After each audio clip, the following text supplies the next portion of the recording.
Okay, straight ahead is an old Pratt Consolidated Coal Company mine we're going to check out. And this is one of the ones we were coming to check today.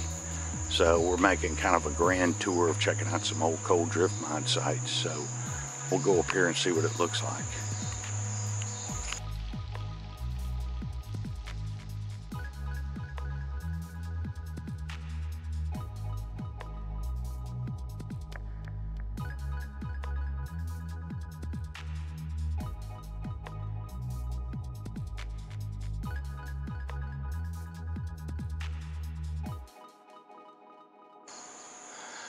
Okay, we just came up here to check it out. It's completely flooded, which is kind of common right here. But anyway,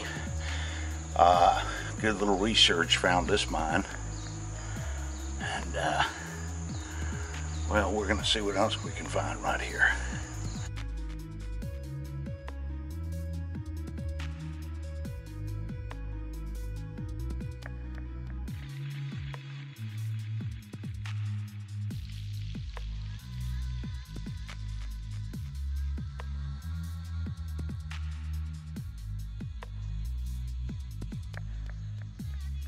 Okay, we have come up in the woods. Mr. Box is just saying, thank God the sun's not out, because it's already so humid. It's 100% humidity. And this is another one we're looking for. This was actually a rock tunnel mine of Pratt Consolidated Coal Company. And this is a subsidence or an air shaft. And buddy, that's an air shaft. That's no subsidence, man. That is an air shaft right there. Wow, man. Now you can see the fence right there. They had this blocked off. There's the other part to keep animals, but bring a rope? No, sir, it's back in the car. I wasn't thinking about this, I'm sorry. I thought it was a subsidence going into a work header. So, okay. Okay, we got a little light on the subject now. That's about a good 30 feet down, maybe more. There is a narrow opening down there. We don't feel any air or anything coming out, but there's no wind up here anyway, so. Anyway, wasn't expecting that. So we need to go back. I need to look at the maps a little closer. I don't even know this showed on the map. So, anyway, well, great find, man. Hitting on all cylinders this morning. Absolutely. Yeah, okay.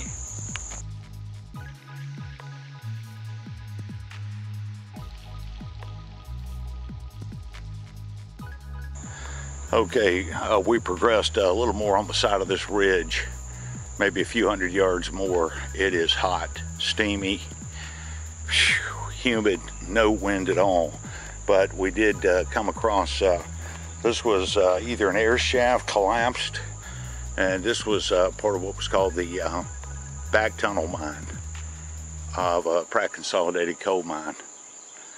And you can, a little bit too dangerous to get too close. That's about a good 35, 40 foot drop down there. But it looks like this side collapsed. And yeah, most likely that was an air shaft. So I'll join Mr. Box down there. The entrance to the, what they call the back tunnel mine, it was part of a same underground mine network. It's down there somewhere.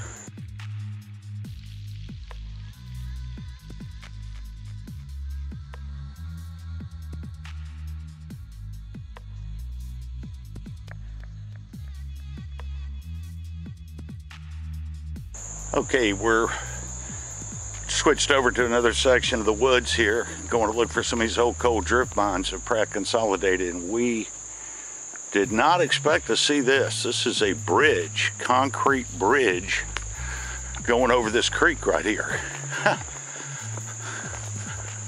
There's the creek right down below. I mean, that's pretty incredible. Huh. Wow. very well constructed bridge right here. It's out here in the middle of the woods. So, interesting. Looks bigger than just It almost looks like a rail bridge. It kind of does. The way it's constructed.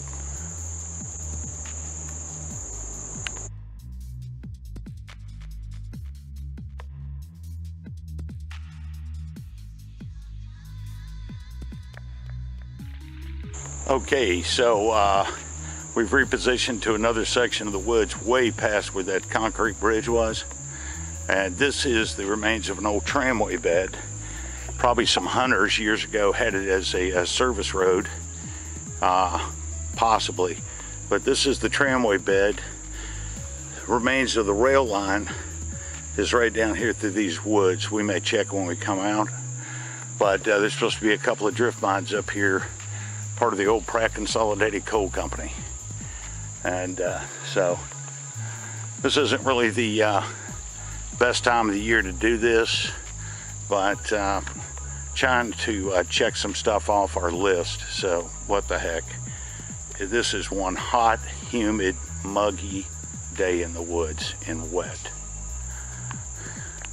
Okay, so we're coming up the tramway bed here, and Mr. Box is just checking out one of the old drift mines, and there's several that were located up here.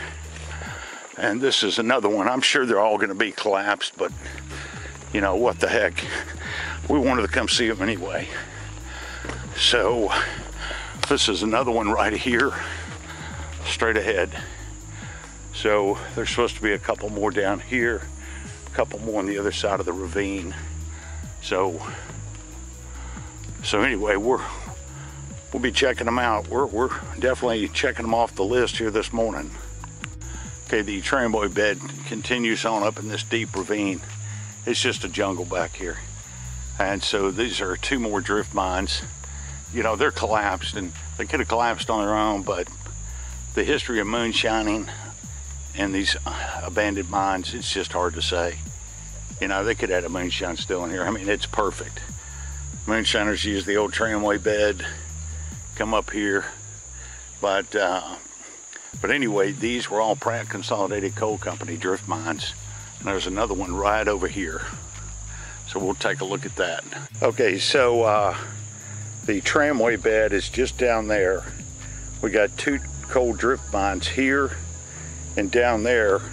And what is really unusual is in between both of them, this close, is an air shaft.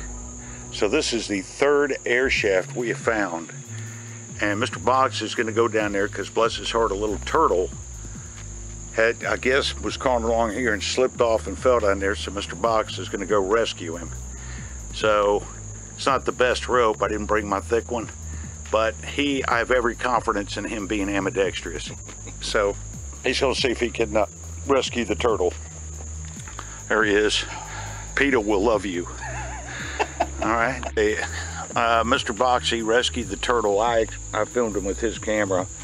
That was Herculean to get out of that, but he went all the way down there in that air shaft to rescue that snapping turtle out, bless his heart, and brought him back up. Mr. Box took him all the way back down the hill to the tramway bed. But we're just taking a break up here because this is terrible.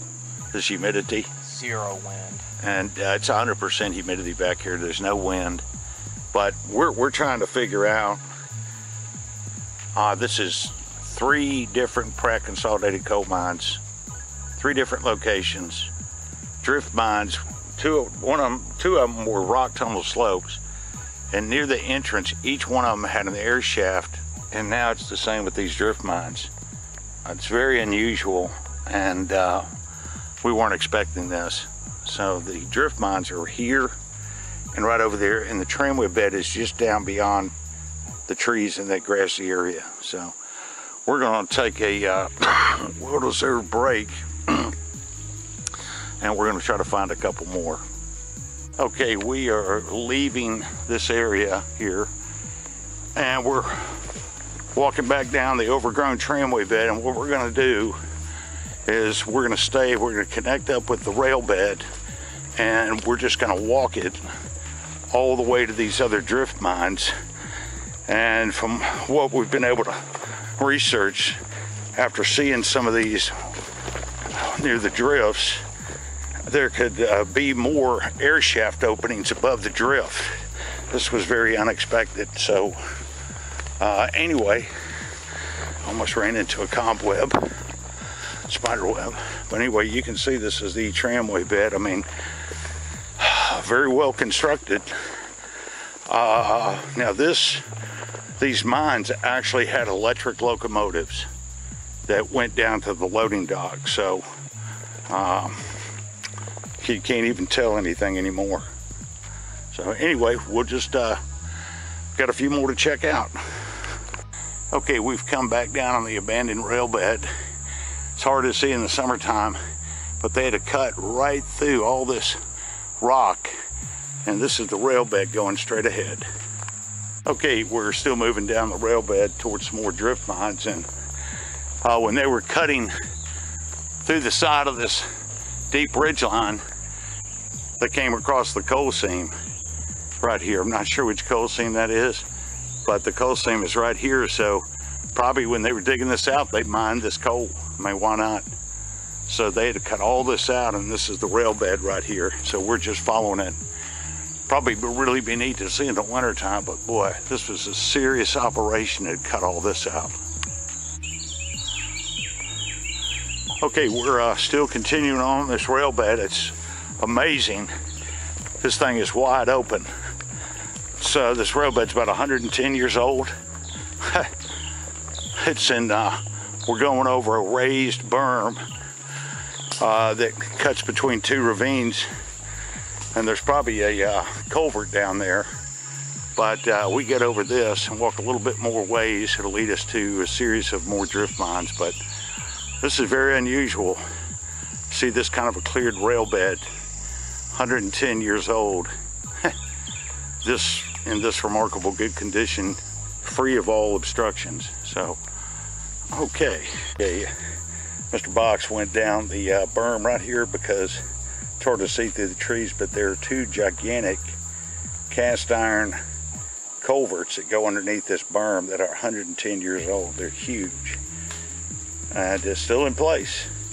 Not sure where they were produced at, these giant cast iron culverts, but Mr. Box is down there taking some pictures. But anyway, we've got a little bit more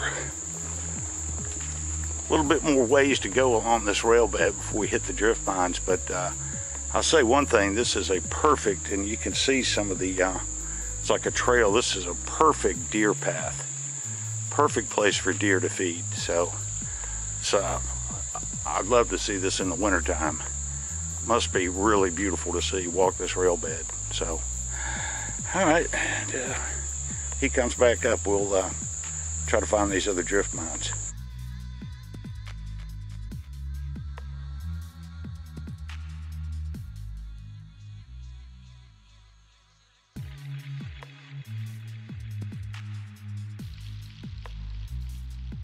Okay, so we've come a good ways up in this draw. And Mr. Box is checking out a drift mine. It's collapsed over there. You've got these raised berms, and this was a trestle right here, wooden loading dock. Tramway beds went down towards the railroad. And this is another one right here. Might be an opening up there. We'll check it out, but these were some big drift mines, man, big. So we'll check it out. Hey, that one's not open. We've got a few more. We're gonna check it out around here, but not really the best time of year to do this. But we are finding everything. We're not missing. We haven't overshot anything or come short. So the other drift mine is right over there. So there would have been a wooden loading dock here. So Mr. Box is checking out down there. Maybe an air shaft further up that hill. We'll check that out too. And we call no joy here. We're gonna make our way out around this high ridge line, and there'll be another series of mines, and then we got a couple more to check out.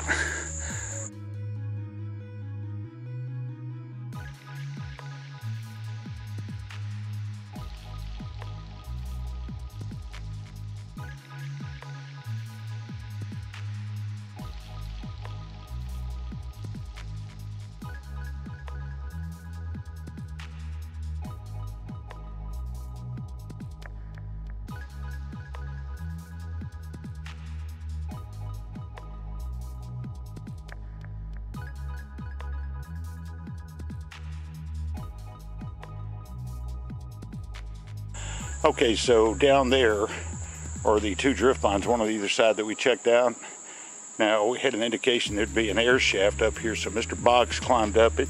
This doesn't look steep in the video, but believe me, this is like a 45-degree incline. Ain't down angle to come up here. And this is what he found. This is another air shaft that is in very close proximity to the drift mine openings. So we're really gonna have to do some research and find out why all these air shafts are near the drift mine openings. Never seen this. Okay, Mr. Boggs may rope down there. We're just gonna have to eyeball it some more.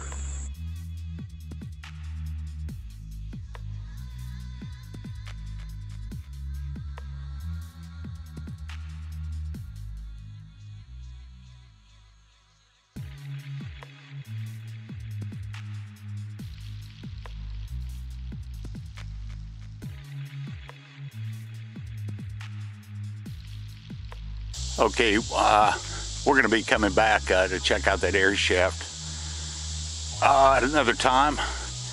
Mr. Boggs, now this is the drift mine that would have intersected with the air shaft way up there that's about 60, 70 feet deep, maybe. And Mr. Boggs is, he's doing a little exploratory digging up here at this drift mine opening. Back in the day, this drift mine opening probably would have been about 8, 10 feet high going in. So he's just checking out, because where he's digging at would have been really the roof of the entrance of the mine. So, but after we get through playing around here, we got a couple more to check out, and we're gonna reposition to another area.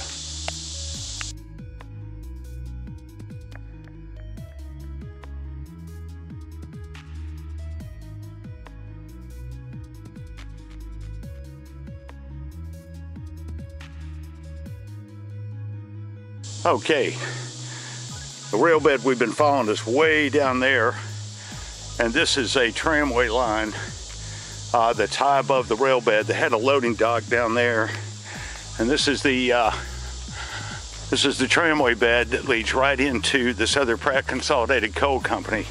There's a big drift mine. You know, it's sealed up, but it's fun, you know, locating them. So this was it. This is a really big drift mine operation for a number of years. And right here would have been the entrance. And way up above is another air shaft, we think, of Pratt Consolidated Coal Company. But anyway, all these mines were in operation between 1910 and 1920 in this section we're looking at. So we'll see if we can find that air shaft now. Whew.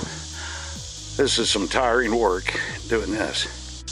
Okay, way down there is the big drift mine we just saw. So this is like a 40-degree climb to get up here, about 200 feet, maybe 300. And this is 5 air shafts in one day, folks. And every one of them, that's about 70 feet deep down there. Every one of them are near the opening of an old Pratt Consolidated drift mine. We have no idea why. But that is beyond dangerous. There's no way. All the walls are smooth. There's moss everywhere. It's probably blocked in down there, but that is a good 70, maybe even 80 feet down, conservatively. But you see way up there at the top of the ridge line, whether or not they dug this going down or they were in the mines digging up, God bless them. Because this is brutal. This was all done by hand, by picks, shovels, drills, hand drills, not air drills, hand drills, and dynamite. That is incredible. Wouldn't want to be walking around up here at night. But you can see, look at the angle of the ridge in the video.